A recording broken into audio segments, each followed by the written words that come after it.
Previously on Sonic Weekly. Okay, here's my question, Barry. What happened to all those rings from earlier? It seemed like we were setting something up. Oh, setting something up, are we? Well, let me just reopen some ring portals. Wow, listen to that. Now, if we jump through the correct one, we just might appear on another podcast. I don't know. I can see the logo in the distance through the travel ring. As we enter through the ring, I have to tell you one very important thing. Okay, I can't wait to hear that.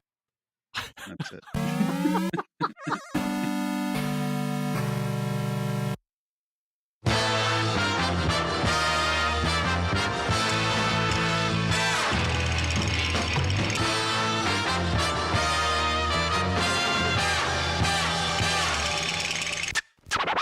Let's get scratching. We got an explosive broadcast coming to you. Listen up.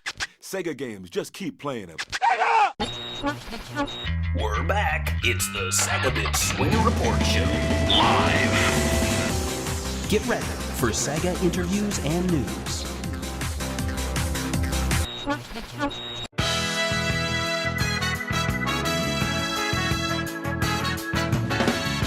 I stand still alone that twilight.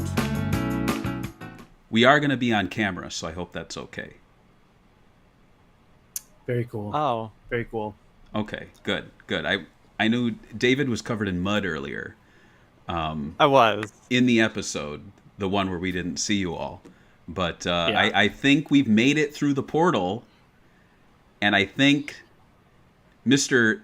Doug Walker himself, Channel Awesome, is going to be... No, he's not here. But this is the extent of the crossover, and I think that's the extent of the role-playing until... Maybe at the end we'll tie into a part 3. You know, you never know. You said, Barry... Yeah. You said you had something to say. Well, that was it.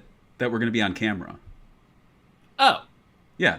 Oh. So we were Yeah, existing in a world without cameras before. Right. This is the third dimension. You existed in the audio dimension. I see. But yeah, so this is the SEGAbits Swingin Report Show live. There it is. And part 2 of a Sonic Weekly spectacular, really. This is the DCX Sonic of fandom. Everyone's talking about. There's rivalries. There's... I don't know. I guess that's about it. But on this SEGAbits Swingin Report Show, we are going to be talking about the, in my opinion, best Sonic the Hedgehog podcast out there, Sonic Weekly. We're going to talk about how it came to be, who are the hosts of it, and then we're going to jump into a ring portal for a little mid-canon discussion, and then towards the end we're going to take some listener questions, or viewer questions.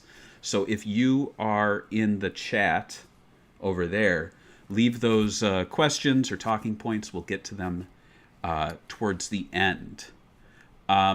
So let's kick things off. So Sonic Weekly, when did that start? When was the first episode? All right, I remember this one. This was early 2023. We started broadcasting Sonic Weekly, and it's been almost every week since. We have not missed many weeks. We have gone on a hiatus, I think, 2 times, maybe 3 times. Yeah. Not entirely sure, because we're on season 4. I had been doing podcasts for a while, and then Bo and David and I have known each other through message boards and Sonic message boards. And Bo and David were both becoming part of the previous Sonic podcast I was doing, which was the GHC podcast. And then it was like, well, that was on like an irregular schedule. It was very difficult to like get everybody in the same time zone or like arranged at the same time. And there was also just like this emerging thing that I was talking about with David of like, what if there was Sonic Retro, but for fans and all of the like minutia, tiny, blobby, stupid stuff. Basically, what if we did a weekly show? Because we were kind of starting to do that already. But it's just like, well, let's just have the title of the show be like our mission statement, which is like each week we'll talk about Sonic, and that will be what we'll try to do. And that's what we have mostly done. So Right. Yeah. I know this is part 2, but we'll do the introductions again. We have Grant, we have David, and we have Bo. And I feel like a lot of people kind of see Grant as the ringleader. They see Bo as the brains, and then they see Donatello, yeah. David as the party guy, right? Pretty much. Right. Right. No, the expert in all things Sonic lore behind the scenes and within the games themselves. So, with that mix, did you just all see yourselves as kind of gelling as a trio of co-hosts, or like how did that come about? Was it the three of you from the very beginning? Sonic Weekly was us three, right? And I would say Yeah. this is a pandemic project, right? Like That's what I figured. I Everything had is. not been thinking about Sonic regularly for like 15 years, but you get a year into not going anywhere, and you're thinking, what are my teenage message board friends doing? And turns out we're still talking about Sonic. And so, I mean, we were on voice chat talking about this stuff every night for a year, and we don't want to let that go. Let's do the same thing, but this time we're going to hit record. So, And- was there any thought too about like where you all are coming from? Because I feel like there aren't a lot of podcasts out there where it's Sonic fans specifically of a certain demographic, age-wise, and and I fall into that too. I feel like there's a lot of YouTubers out there. There's a lot of like reactors, and they're getting a lot of attention, but they're not appealing to certain demographics of fandom. Were you at all aware of that when you were putting the show together, or as you were beginning the show?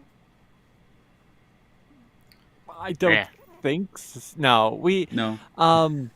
No, I think it just sort of naturally came about where we're just like, like we are talking, like Grant said, Bo and I had been on a couple episodes of the previous GHZ podcast, and it just felt like we could keep doing this. We want to do it. We're doing it weekly, or we can do it weekly. It was just we were having fun being able to talk to each other about Sonic, and I've been aware of the greater Sonic verse, Sonic fanverse, the YouTube sphere. I've definitely interacted and engaged with some of them. I've been friends with some of them, but I never really thought about I might be a decade older than some of these people, because in my mind there's like kids, 20-somethings, and Eggman age. Like that's kind of what I think about. Yeah. But well, yeah. I mean, I guess. Oh, go on.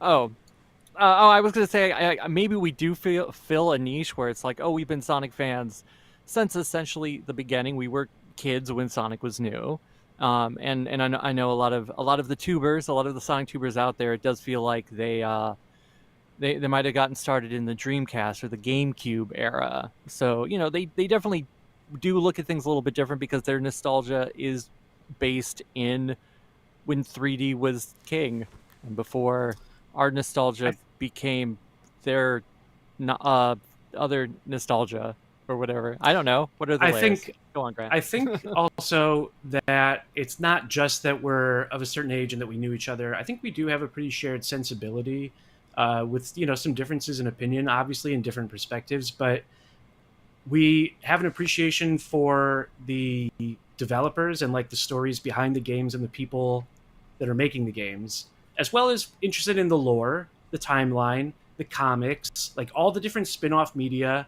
And like, I think we have like a pretty like, not cavalier, but like, and not too positive, but also not too negative and not too like, sort of like, oh, it has to be the classic games or nothing else. Like we can kind of go along the ride.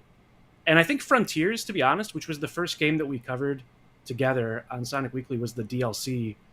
But even reviewing the game and just sort of talking about Frontiers in particular, because that was like one where like you kind of had to like look through the flaws. It would be like, oh yeah, this is pretty good. This is a pretty good game. But it's also a lot of stupid crap. And Bo had found a way to put it really well, which is like, it's just all these different things, and they shouldn't work together, but somehow they do work together.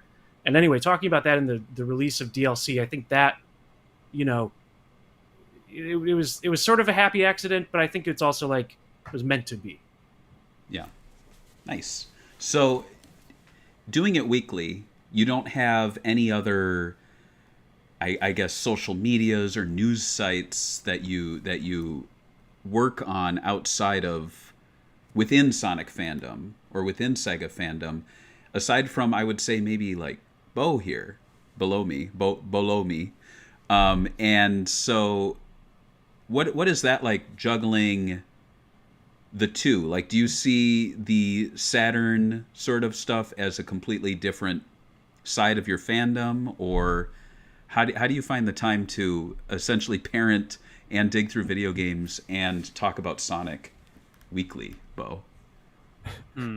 Yeah, there's time for all the things you can make time for, and I choose to make time for talking about Sonic an hour a week, and also spend every waking moment that's not with my family like pouring through old game source code, and nothing else in my life. You have a background in that, though. You must, right? Because it seems like you're very skilled. Yeah. So for the people who don't know, I run a blog called Rings of Saturn, and I started it thinking, okay, I'm going to share my little ROM hacks that I'm doing for myself in Sonic Jam and Sonic 3D Blast and Nights into Dreams, and especially Burning Rangers. Like, those 4 games, I know how to hack those pretty well. I'm just going to put up some videos of the fun things I do. But then somebody asked me, like, hey, have you looked at Bug for hidden stuff? And okay, well, I can check out Bug. And then somebody said Clockwork Knight. And so I looked at Clockwork Knight. And so, like, a couple hundred games later, now I've got like stuff out here every week for all sorts of old systems. Wow. Well, that's great. Really, and I mean, spiraled. You're doing a service too for fandom, and I've also noticed that especially websites like Time Extension are using them to meet their quota for retro game articles because it's always new content for them. And I mean, I don't blame them, because a lot of the stuff you're posting hasn't been found before. Can you speak at all? Can you speak at all to the fact that even though you're not like interviewing the developers, do you ever kind of get a sense that you're connecting to the developers across time, just because you're finding all of these strange things within the code? Absolutely. So, like, Nights into Dreams, especially, you can tell which code is written by Naka because it's crazy. Like, there's self-modifying assembly code, which only he could have written. And when I found that and understood what it was, I felt like I was seeing the curvature of the Earth. There have been a few instances where I have connected with the developers of the games where I found something. And so a recent example is the classic shooting game for Saturn called Radiant Silvergun. And I found a bizarre Easter egg in this game where you've got to jump through all these hoops and then get a certain score and then enter your initials as a certain string of letters. And then that unlocks this invincibility mode that had never been seen before. There's no other way to do it. And so I posted this and then got in touch with the Japanese developer who put it in. And over the internet, he said, oh, I forgot that I did this, but I'm so happy that people are still playing this game and still connecting with it. This is really cool. So, yeah, I've made a couple of those connections. And even more recently, I don't know if people know about this, but I found this bizarre screen in a PlayStation game that's adapting E.T. the Extraterrestrial, the movie. This is from 2002, so this is like 20 years after the fact. And inside of that game, there's a hidden screen that has a curse word and then refers to Osama bin Laden, the terrorist mastermind behind 9/11. And I thought this is like maybe the strangest image I've ever seen in a game, or maybe just the strangest image ever. But I sort of worried about like, okay, if I publish this, is somebody gonna get in trouble? So I like sought out the developers and sent them a message, and they both ended up getting it back to me, the two people responsible for it, and they were just like, haha, that was funny. So I felt good about posting it. But then one of them said, hey, did you look at our other game we did, Knockout Kings, and find the nude code in there? I was like, whoa, no, I didn't. Oh my god. But now I will. That's amazing. Have you ever considered like checking out other platforms like the Philips CDI or anything like that? Oh man, I wish I could get the CDI working on my machine. Like the emulation scene for the CDI is pretty rough. Yeah. I do have a little bit of an affection for the 3DO, just because it's so bad and nobody likes it. I've never seen one. I've never picked up a 3DO controller, but I've found several hidden things in 3DO games at this point. That's awesome. So people can check that out at 32bits.substack.com. They can subscribe and get the newsletter in their emails. Now, I wanted to talk to Grant, shine the spotlight on you. So you, within the Sonic community, you've done some stuff behind the scenes. Do you want to speak to any of that? Sure. I had the opportunity to contribute to the Sonic the Hedgehog social accounts, the Sega version of the Sonic the Hedgehog social accounts during the Year of Shadow campaign. Long story short, the social media team, Katie, Justin, and Kenneth, we started working together, and then they hired my agency or my firm. I hired a couple of friends, including frequent guest on our show, Michael Stearns, to help design and create posts for the Year of Shadow, mostly the meme stuff. But we also did. I also produced the takeover, where the voice actors came in and answered the questions from X and TikTok and YouTube and so forth. And that was pretty fun. It was a tough thing to produce because there's a lot of moving parts. There's a sort of a big production, bigger than you might think. But that was really fun and rewarding. And we got a little bit of Webby Award recognition. Help, obviously they won for the animation for the Dark Beginnings, but they also got a nod for. Sorry, our they also got a audience nod. just woke up. Yeah, they also got a nod for Best Overall Social, which we feel some pride in because we were definitely part of the overall social, and we hope that. But that is no longer continuing. I'm working for other clients now, but I'm certainly happy to have served Sega, and certainly during the Year of Shadow, and also that I got to begin in time to recognize the birthday of Knuckles in February, his 30th anniversary last year in 2020. Were you there for his birth too? Did you see him emerge from his egg? No, I do remember meeting Knuckles in that strategy guide, the one with the yellow cover, the Sonic strategy guide. Yeah. Nice. David, we're going to shine the spotlight on you now. Oh God! I think a lot of people know, or maybe some people, or maybe no people know what connections you have within Sonic fandom. You're actually a shadowy and mysterious figure pulling the strings behind the scenes. I've heard, but what do you have your hands strings? In? Yeah, some holes. I don't know. I've been on this show before, and I'm sure I've talked a bit about me in that context. For sure. I've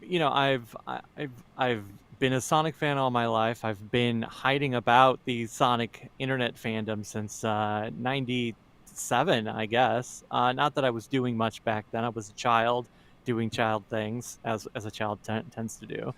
But I am part of Sonic Retro. I've written things for the front page. I used to write like feature articles on there back when the front page was a thing. It exists, but the news feed of the site is sort of dormant at the moment. It's more about the wiki. It's more about the community. But I'm still, a part of it. Still helping to run retro.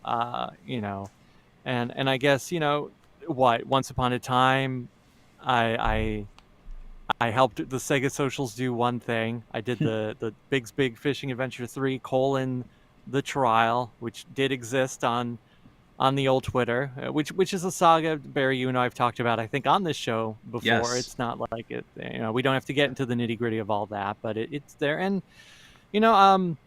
Also, once upon a time, I was on the Opinion Zone, which was the Sonic show podcast spin-off that back when Jamie Eggman was still running it. So I was on his show until that show went on pretty much an indefinite hiatus, and then I was podcast free until Grant roped me in. So weekly's the main thing, but I'm also FTCR, Find the Computer Room, the YouTube conglomerate. Can we call it that? I don't know.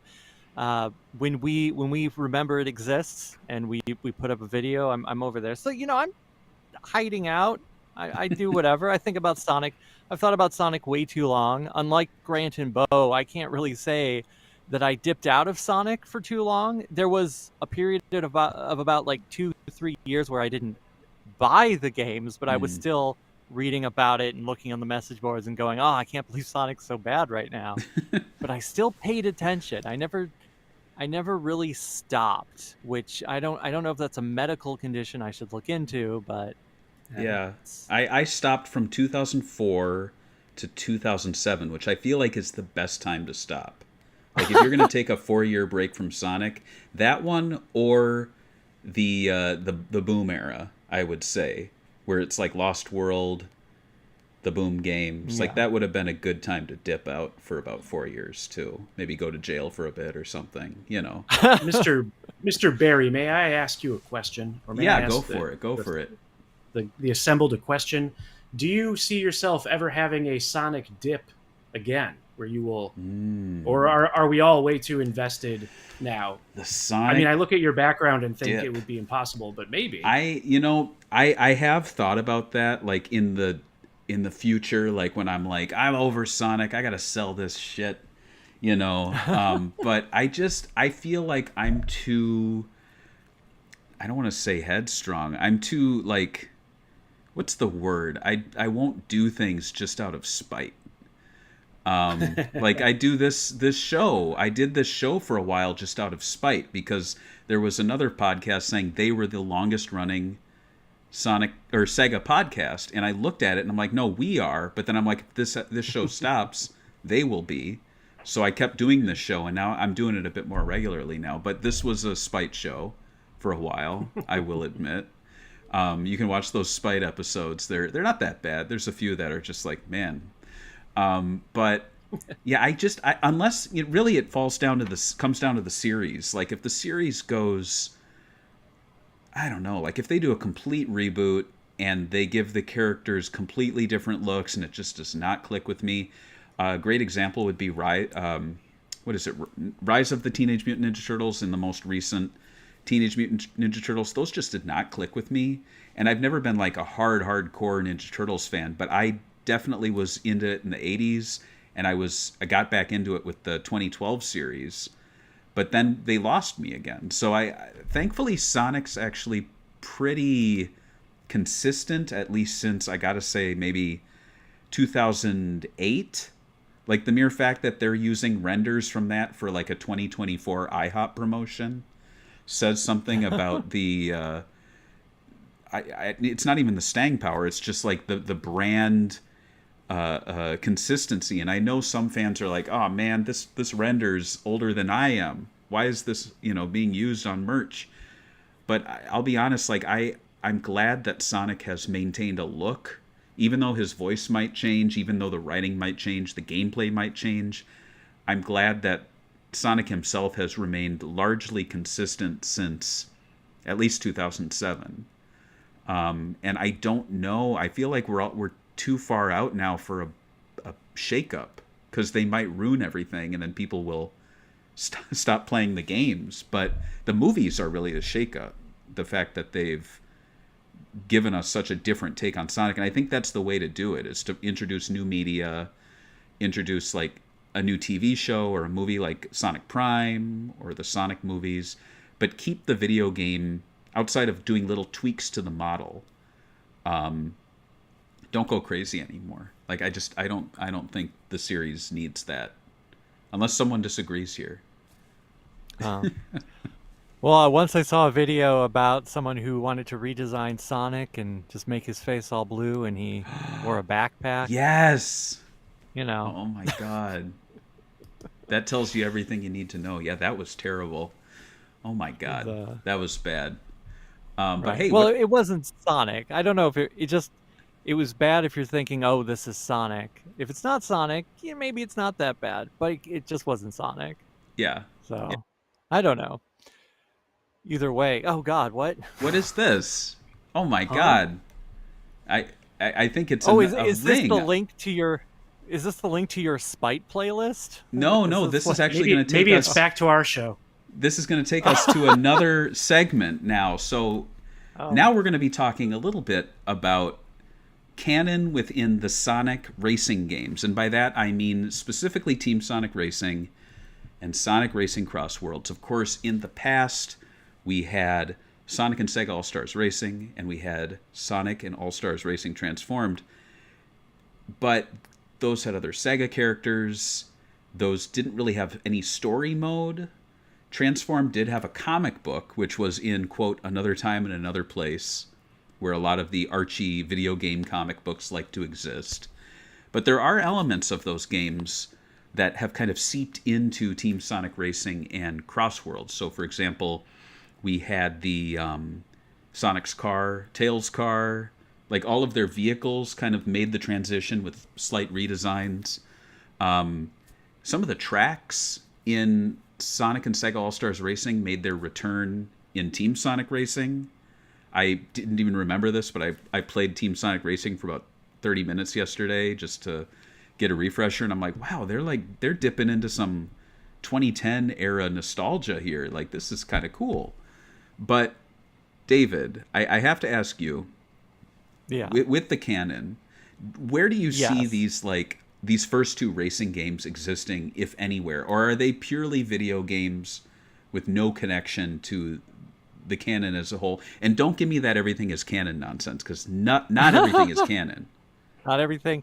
Well, everything is canon to something, even if it's not canon to itself or to other things. All right, you win. So, you mean like when you say the first two, you mean the All-Stars Racing games? Yeah, the Transformed and then the one prior to it from Sumo. Right, which was just also right, because you started talking about Team Sonic Racing and then I got confused. Okay, yeah. To me, the way I think about those games is that I don't think they're canon to the Sonic universe. I think they're canon to like that sort of world in a world.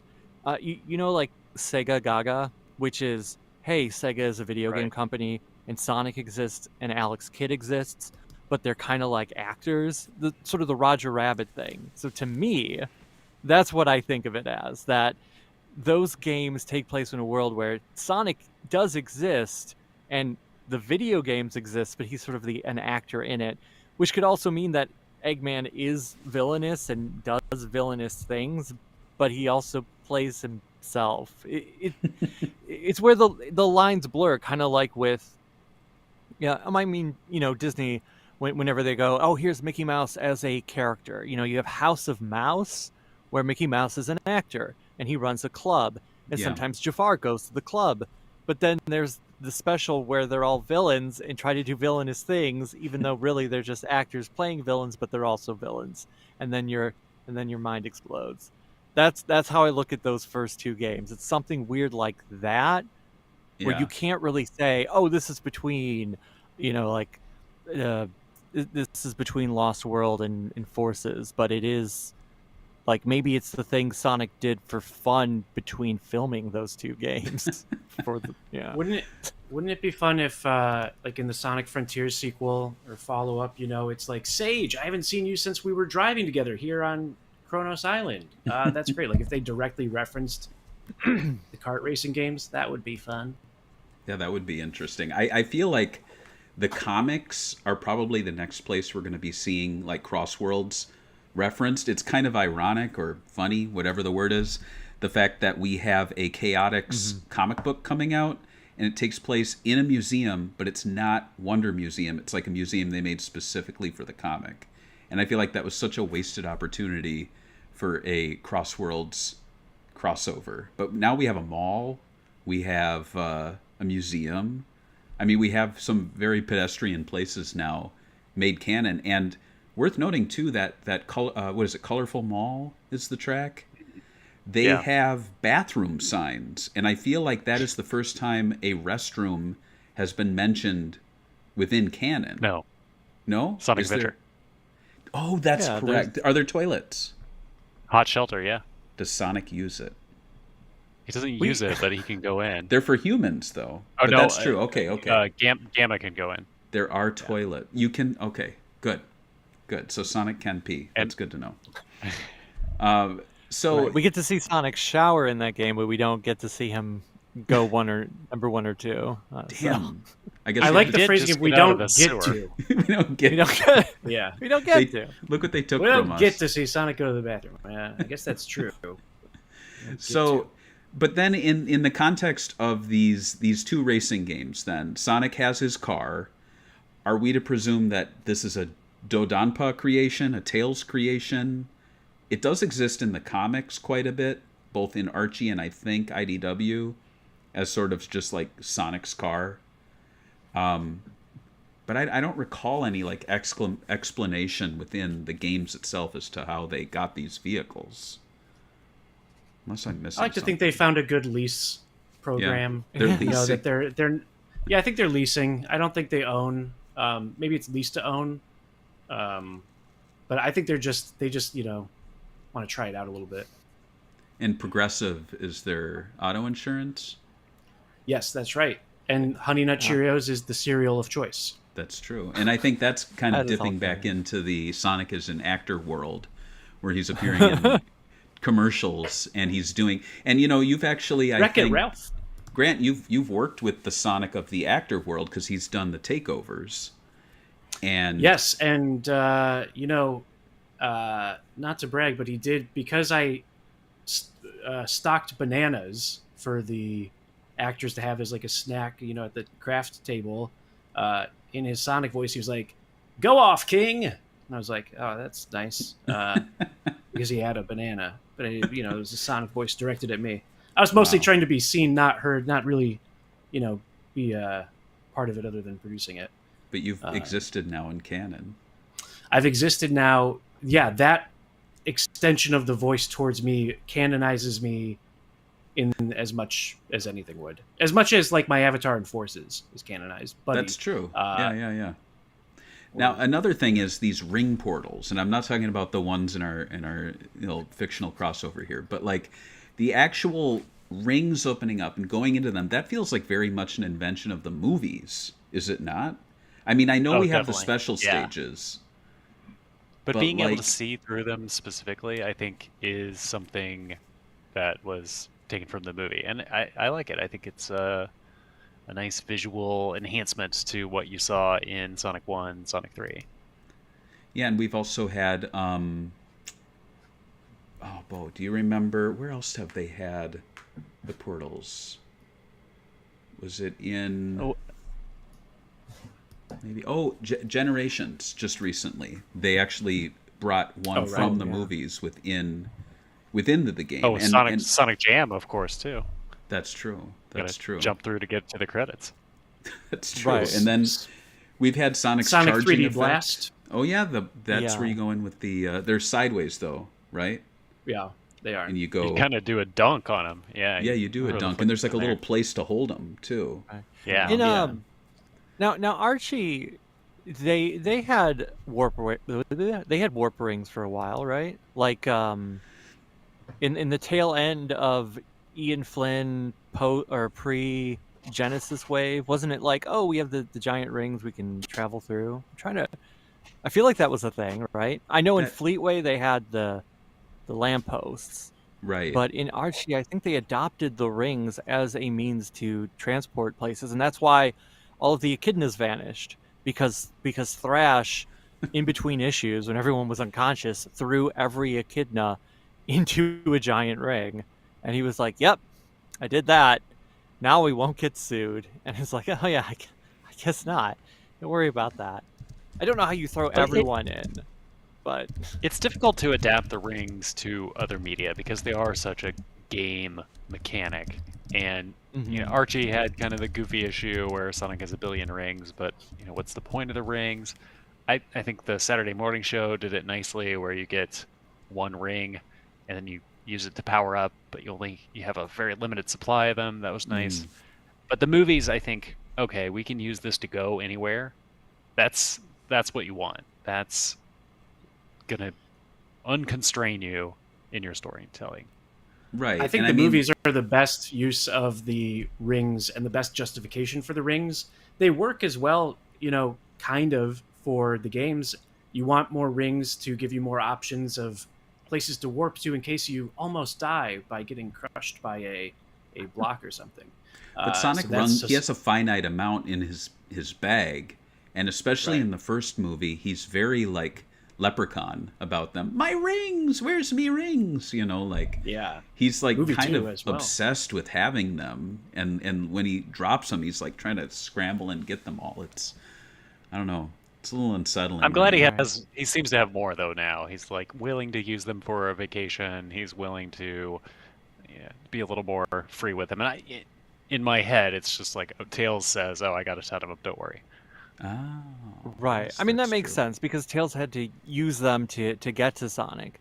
But the vacation was before he met Tails. So I'm assuming at that point Sonic's like, well, I don't need these to run away. I don't need them to escape. Before it was like, I have a finite amount and I gotta save them in case somebody wants to kidnap me, dissect me, use me to take over the world.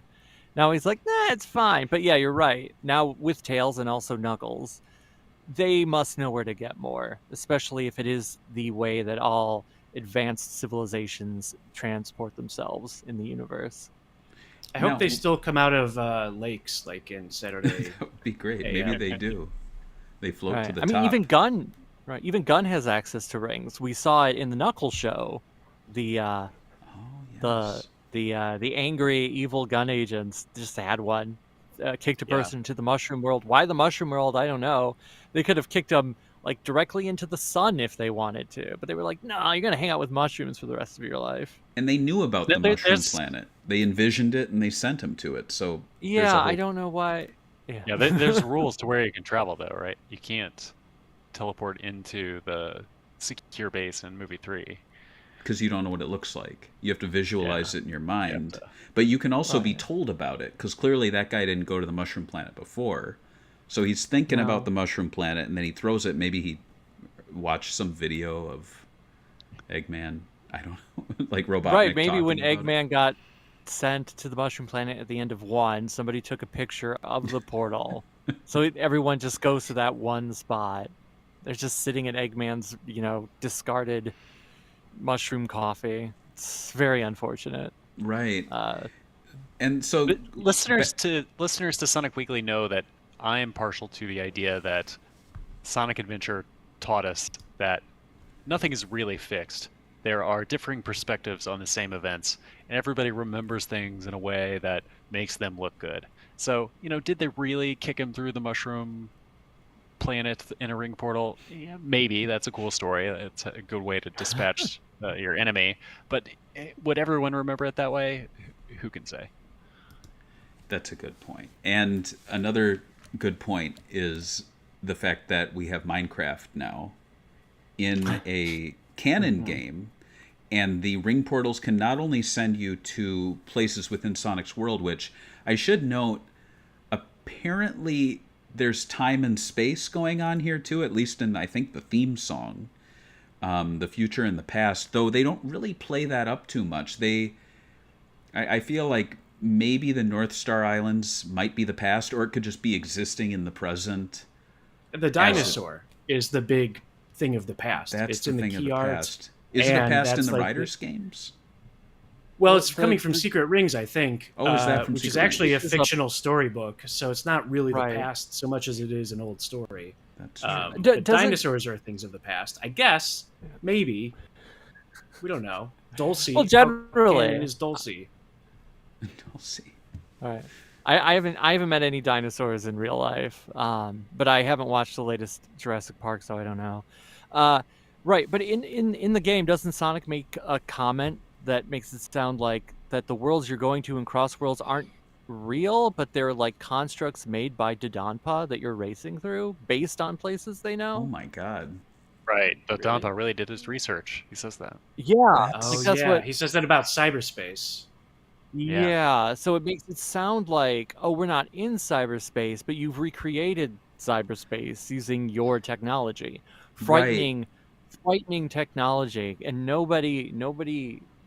there's no checks and balance system with the Donpa, unfortunately. We see a bit of that too, because the weapon, the star that cuts your car in half, your car becomes digital when it breaks away, and then it reforms, which leads me to believe none of these cars or places are true reality. They're like these like hyper like real life holograms that we can touch and like drive in, which is Rivals just wild. have a similar effect. I'm surprised he hasn't turned evil, because it seems like he's got more of a handle on technology than like Robotnik does. Eggman Expo looks like a joke when you consider Donpa's entire race is an expo. His of whole planet. His whole planet is under his control and dedicated to automobile production and this race that might be all digital, like you're saying. We don't know. I mean, I've been protesting very Donpa for a few months now. They're doing one soon, I think. But it's funny the questions that you're asking about, like, you know, just like taking the things literal of like wondering. I mean, I know it's for comedy purposes, but also it's just funny to remember that like they don't necessarily have those answers. It's the thing of like who puts the air in the tires of the Batmobile. Nobody does. It's fictional. It's a car that's supposed to look cool on a page and on a screen. I thought it was Harold. And Harold died in Hush. Didn't he come back to life? Never mind. That's a good question. I don't know if he did. I genuinely don't know if Harold came back to life after Hush, but he. But anyway, that's a Grant Morrison quote, and I just think it's like with Sonic. I always like to. I love the interpretation that like he's you know because we all know that Sonic is real, like in our real world. That's why the movies take place in Montana, because Montana's in the real world, and Green Hills, Montana is a real place, and Sonic's a real person. And they all live in the Dreamcast together. And when they're not in the Dreamcast, it's sort of like Santa rules, where like they can kind of like go through the power lines and be on multiple screens at once, because he's electricity and he's wind at the same time. So Sonic is true and real, and you can't take it too seriously because it's magic. Right. And you can't until you're Ian Flynn, and then you actually have to take it seriously when you're writing a 4-issue arc where they go to Dodonpa's planet, and he's like, where is the planet located? How do they get there? Is it truly like a digital construct? All these wild things. I do feel like that takes the fun out of it sometimes a little bit for me, which is like and I really don't think. I mean, I think it's more of like the impression of Ian that does that. I don't think Ian Flynn's writing actually is as pedantic as like his detractors will say they are, but right. It's the same thing with the rival interactions. Like I actually thought I was going to really dislike those in Cross Worlds, because it was like, oh, everybody's just going to be their one trait. Big is going to talk about Froggy and fishing. Let him develop a character, I thought. But it's ridiculous. That is his character. And when you see it in the instances that you're supposed to when you're racing against him, it's a little bit of light comedy. It's a nice little reminder of who your number one rival is going to be. It's got to be somebody anyway. Right. So it's fun. I think the lore is fun, and maybe it has the right amount of depth. But yeah, what I actually miss is like, I mean, we talk about Archie all the time. I feel like Archie always inevitably comes up. But just, yeah, I miss that crazy world building, because I feel like we don't get that as much with IDW and the Sega restrictions now. Like we just don't know. It's like humans. We were talking about this on part 1 of the show. Where's the humans at? How are the humans and Anthros and Chows? How do they all mix together? And that seems interesting. And it's nice that it's sort of like beside the point, like it is in Sonic Adventure, where Amy just, lives in a human city and it's normal. I mean, they're kind of like celebrity figures, but that's kind of the aspect of the pointless lore that I'm and we never about. met her human boyfriend in Sonic Adventure. Right? Does she have a roommate or like a landlord, or maybe? What are some of her human relationships? Right. We don't see these human-animal hybrid creatures, so I like Bo's face there. Ugh. Yeah, that's more of Be a out Ken there. Penders thing, actually. But it looks like we are going to enter another ring portal. Beedly-doodly? Okay. Look at that. Let's go into it. Good effect. Whoosh. I like it. So this is the ask the audience and everything segment. So we have one question here. It's a little more behind the scenes, but and maybe this has been answered by Sonic Team themselves, but we can help them out here. So Tommy's asking, why does the DLC not have voice acting? Who can speak to that? Because there has been some answers out there for us. Right. Right. Did you just say It's money? money. Is that? It's money. Yeah. The answer is money. Yeah. That's Case right. closed. I believe Azuka went on record to be like, oh, to make things easier for the licensees, we figured if they didn't interact with the characters, then we wouldn't have to approve as much, wouldn't have to do as much back and forth. Of course, that only explains like the Paramount stuff, or Pac-Man, or Mega Man, or Right. Mario. Mario's not in it, but that doesn't explain away the Sega side of things. But I think money is the real answer for all of it, and also for the Sega side, because they don't want to have to pay for like a Dragon Man to try and comprehend Sonic the Hedgehog as existing, because Right. in his world, Sonic is a video game, and then him realizing that he's with Sonic would make him question his own existence, and the entire plot of the Like a Dragon franchise is suddenly off the rails. Unless, of course, we are in the world of everyone's an actor. But I think the core of that game is this is just a Sonic thing happening in Sonic's world, even if there isn't a like hardcore story around it. Right. Just allusions to one, like in the Tales Tube, and presumably the IDW comic that will come out one day. And it does really complicate things once you get like a character like Joker in there, or Ichiban, where he's like is he going to talk to every single other character? And then as these Sega DLC characters come out, are they going to talk to each other? And then Ian Flynn is going to be like, oh my god, I got to think about like what Knights would say to Joker. And he's like, they don't have any connection. So it would be like, I'm here, I'm from the dream world. And then he's like, I'm from an edgy, like they don't even, it's too much. Right. I guess it's why, like, after Brawl, they never had Solid Snake talk about anyone else. It was too much. Right. So I think just maybe it's like the same logistics of you thought. got to book a recording studio for every single one of these actors and do all day recording and do alternate takes. It's just like, let's get the game out. Right. Isn't it funny the way that with the way that canon works, that you can have these characters in there, but these are events that maybe didn't happen to them? Like if you tried to say that about yourself, you would sound like an insane person. Like, yeah, I went driving, but that wasn't me that did that. That doesn't count. Oh, you ran over 3 people. Could these be digital creations of Dodonpa? I still think it is. It's the Sonic adventure. I remember myself doing something awesome, and you don't remember it that way. Well, I guess we're just gonna have to beg to differ. Who won the fight, Sonic, Tails, or Gamma on the carrier? Well, Soniku is weighing in. He says, clearly Dodonpa created the crossover characters after studying them, but didn't know what they sounded like, so he didn't want to take the chance on giving them the wrong voice. That makes sense. That's true. Plus, I I think Like Knights should not speak after... I hate Knight's voice in the tennis game. Such a mistake. And in the sequel. Or in Journey of Dreams. Or in Journey of Dreams, yeah. Both of them are just abysmal. We have a question here from G. Silverfish asking, which Crossworlds character is your rival, and what is your dialogue with them? I will let Bo kick things off. Of all the characters, which is your rival? I think this really is the next frontier in Crossworlds, is put yourself into it and take a nice snapshot of yourself.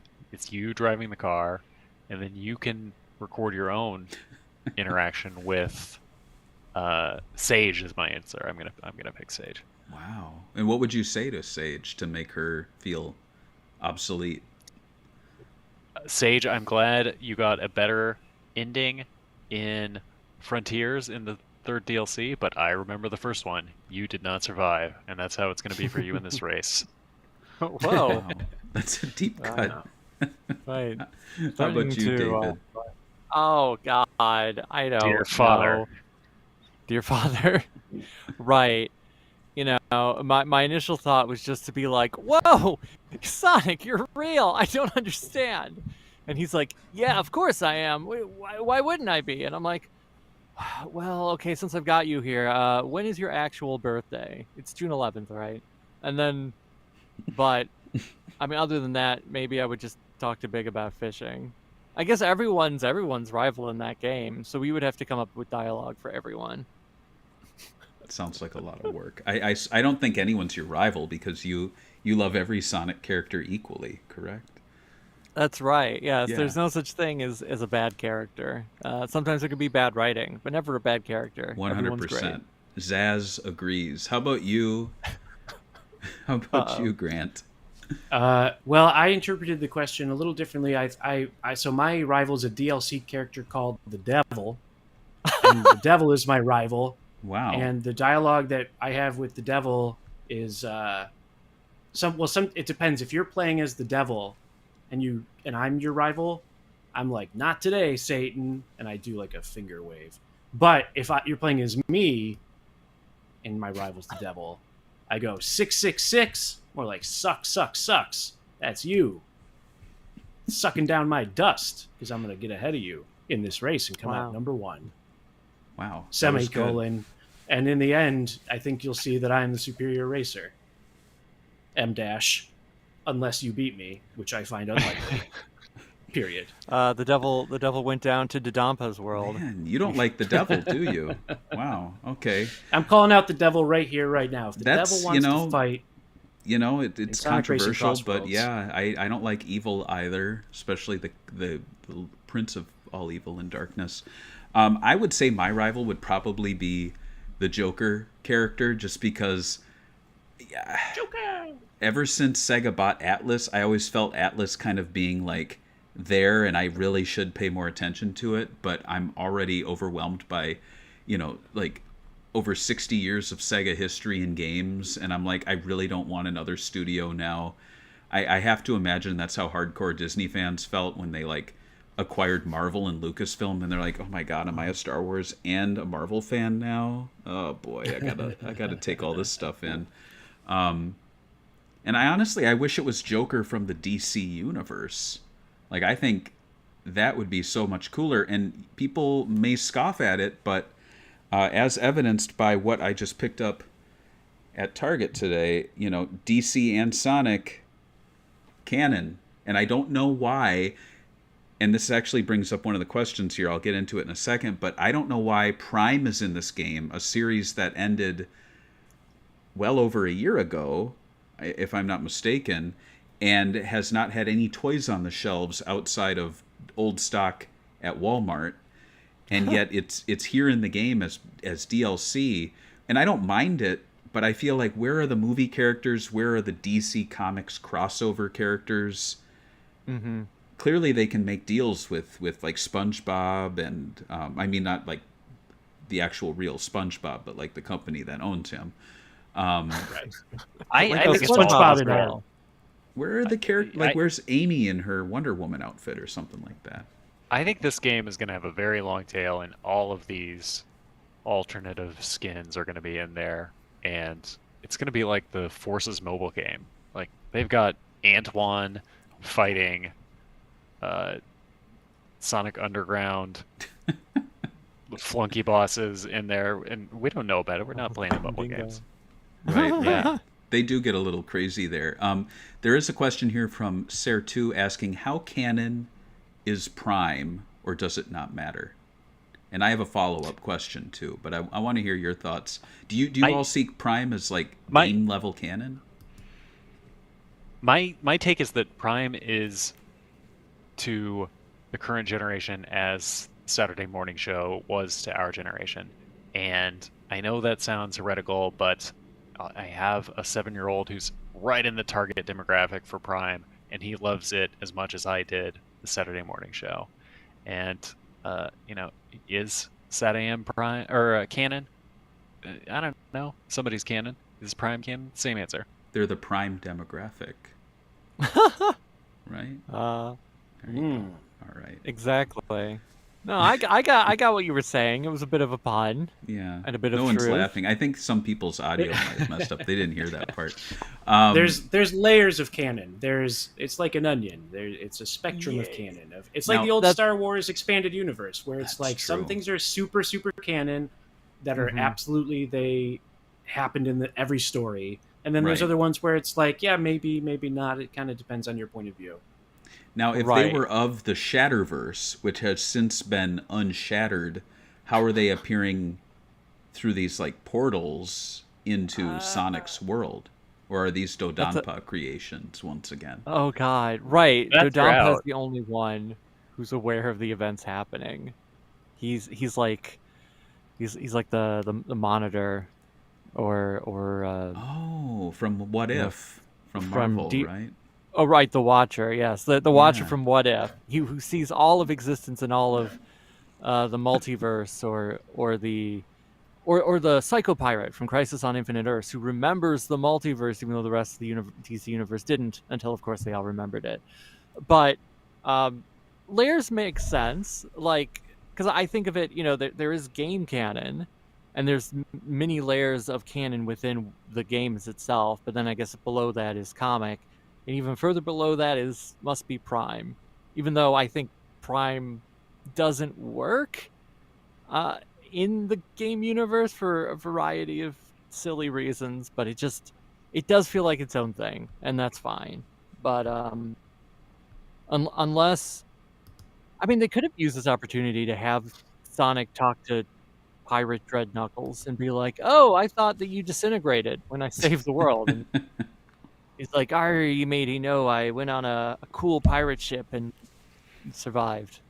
And Yeah. he would lose his accent as it would go along. He wouldn't even sound like Knuckles anymore. Well, and then you start getting into the whole, like, we would essentially having the game cast finally voicing their Prime characters because they weren't allowed to. They were unfortunately replaced. Not Canadian enough. Yeah. One last thing I want to touch on. I guess this is the news portion. I won't bring the ring portal up again. Maybe I will. Here we go. Oh, look at that. Whoa! There we go. You paid for that graphic. You paid $25,000 for I that. did actually. So there was a recent interview with on the the Jim Cummings show. He's the voice actor behind Shere Khan, and he's played Robotnik in, I believe, what was it, Underground? No. And he It was had Sad AM. oh, Yeah.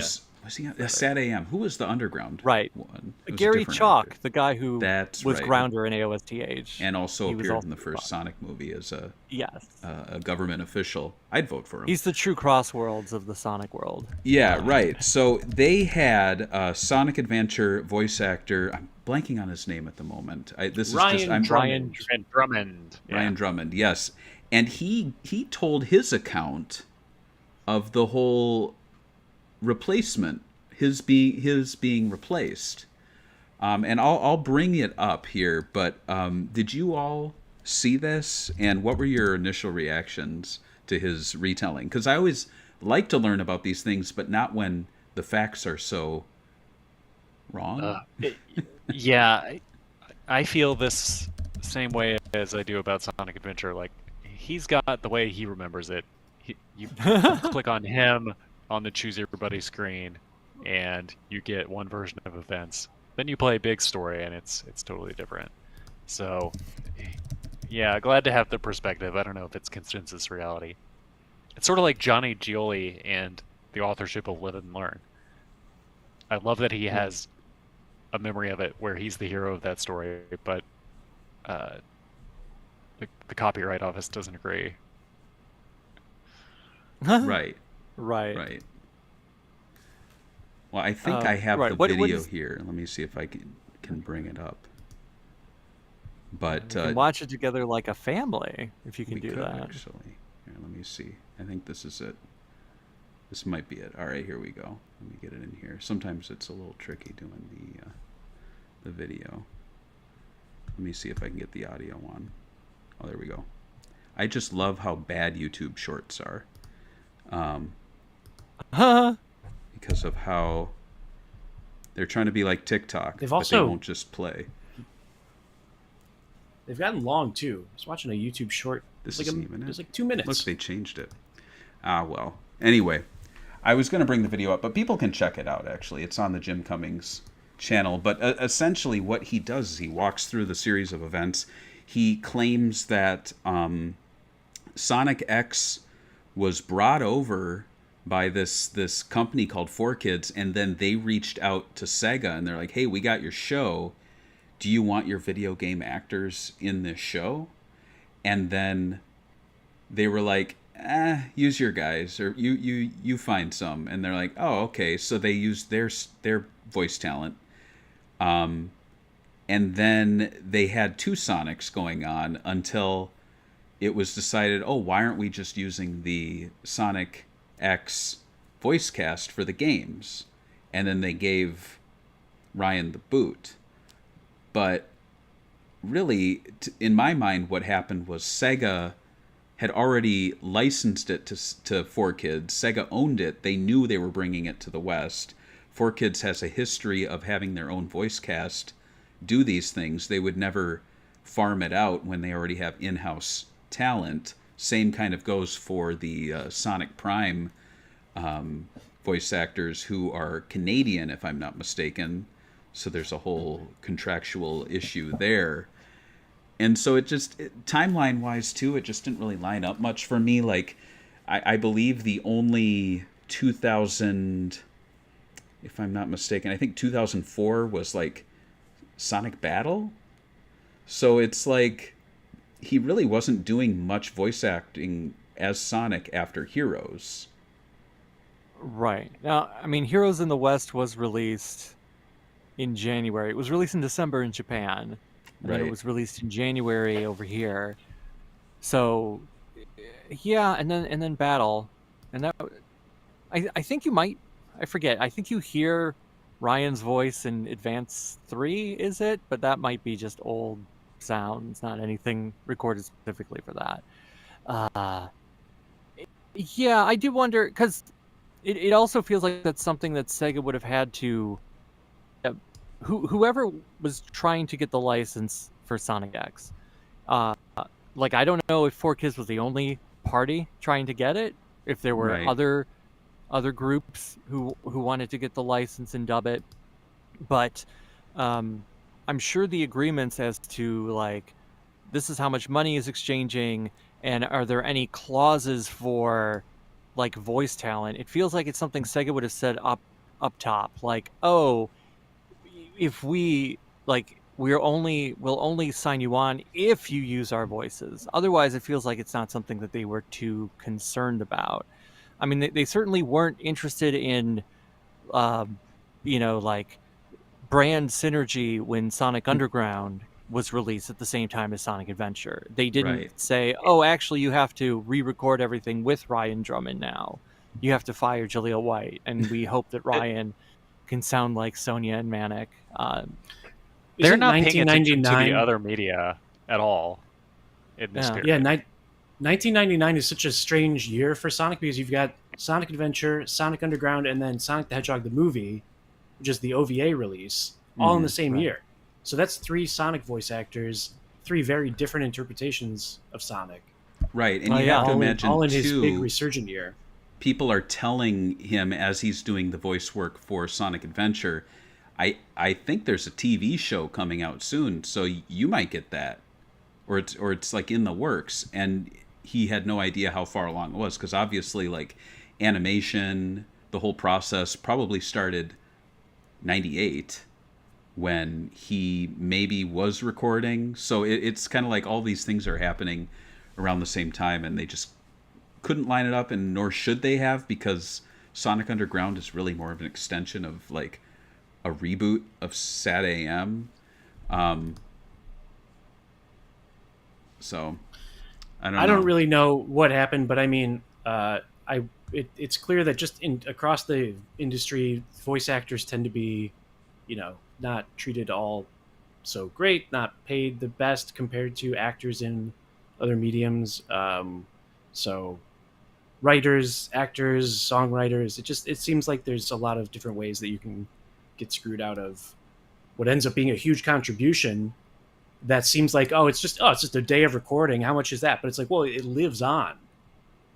Right. And it has it casts such a huge shadow over your life and your career that you would think, oh, well, there's some, but it's probably, it's like a day rate and, probably, I don't know. Yeah. Pay him all the money. There's a whole, I'm sure someone could write a whole book on the voice actors of Sonic the Hedgehog and the ups and downs, the fact that, Roger Craig Smith's our only 2-term Sonic the Hedgehog voice actor because he quit and then started again, but no one ever filled that void in between. Sonic just wasn't being voiced. That's a whole other, situation that people, I feel, haven't really gotten into, but we don't really have to because he just kind of left and then came back, so. Right.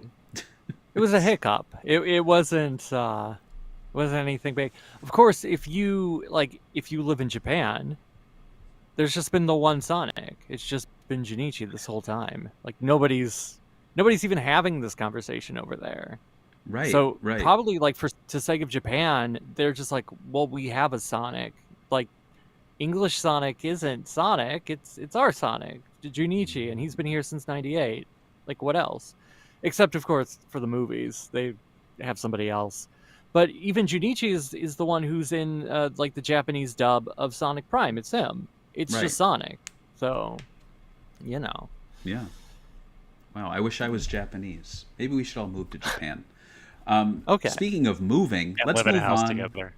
Let's move on to the end of the show. We're not going to play some music just yet. I wanted to plug you all first off. So here we have, at least on SEGAbits.com, if you want to check out some more of the recent shows, and if you follow SEGAbits primarily, and you're like, oh, I discovered this Sonic Weekly show, we do have it posted there when the videos come out. It also exists on, I do believe, Spotify. It exists on several other podcatchers. I listen to it on Apple Podcasts, but it's everywhere and anywhere. There's no real website, but there are social media accounts. Where are you all most active when people want to hear your musings, if any? Would you say X or Blue Sky? I say just send like us to- an email, sonicweeklypodcast@gmail.com. We will tell you where to go. Yeah. Yep, that's exactly it. Is find the show, and then in the links there's links in the description of each show that links to David's projects, Bo's projects, mine, Smoothies, our editor, Jack of Old Games, who does the gameplay footage. But start with the show. Yeah. Start with the show and start with the most recent show, or start from the beginning. I don't know. Do whatever you want to do. Right. Right. And if you are part of the Android faithful, we're also on Podcast Addict, so don't forget that. That's true too. And you also have a Ko-Fi, which you kind of treat as your Patreon equivalent. People can support you there. There's also I do believe, a producer tier. Yeah, if you donate and want to keep donating at a $5 a month, we have physical rewards, stickers drawn by wife of the me, Ashlyn, who has done. And in fact, Michael Stearns mentioned earlier with the Sonic Twitter, and also did a question as G Silver. Sorry to dox you, Michael. He's also going to give some stickers, and then you can also just sort of dictate the topics of the show, or just hang out in the Patreon, or hang out in the Discord server. Nice, So there's nice. some- And speaking of rewards. stickers too, there will be a SEGAbits meetup at the Galloping Ghost Arcade, the largest arcade in the world, over 1,000 games, home to Sega Sonic the Hedgehog Arcade, home to both of those hologram Sega machines that are very weird, home to a functioning, at this moment, I believe, R360 Galaxy Force 2, Thunderblade. They have everything. And so we're going to be doing that on October 25th. You can check out those details at SEGAbits.com. You can Google search Arcade Adventure SEGAbits. It's the most recent one. And if you go, you can get some free stickers, you know.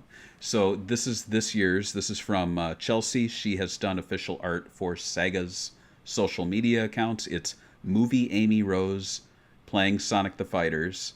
And if you don't mind, Grant, I will...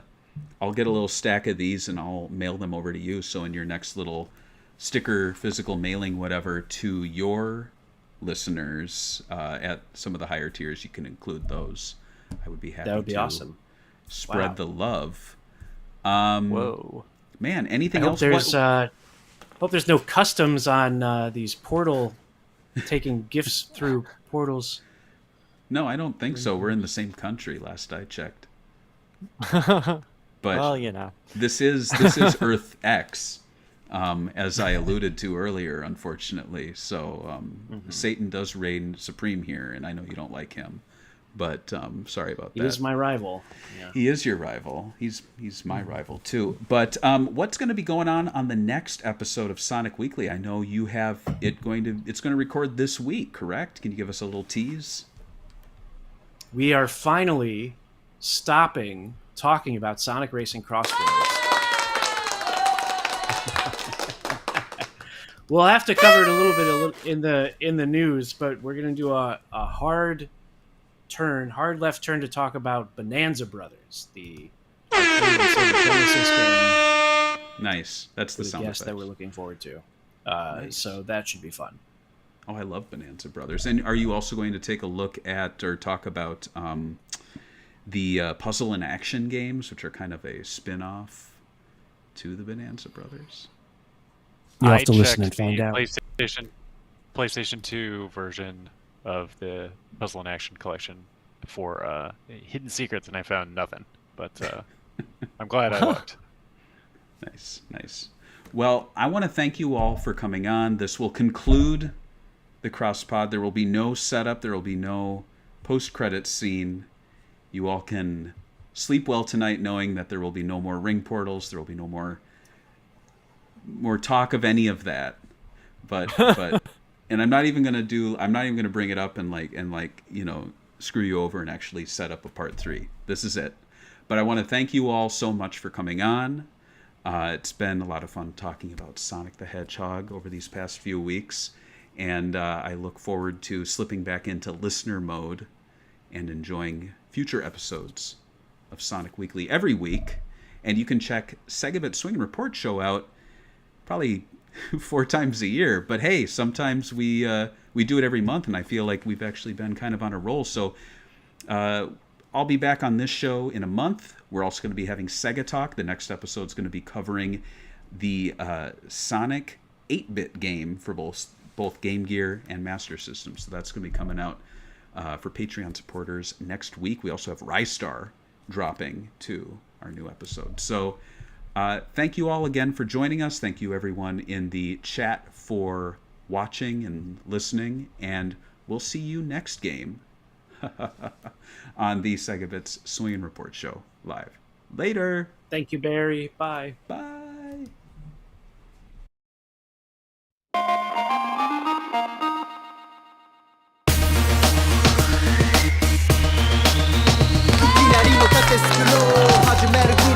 I love rice bowl 掲げてナイスボール揺れるワイルドなサイドバウンド1986からの太鼓判奥義の特権とパンチを武器にフリッキーに戦うプリティーなプリンス今すぐスタートミラクルワールドありえせんから始めるゲーム熱い塊を吹っ飛ばして独自な道走るずっとマジで1が攻撃で2がジャンプ他とは違う最新型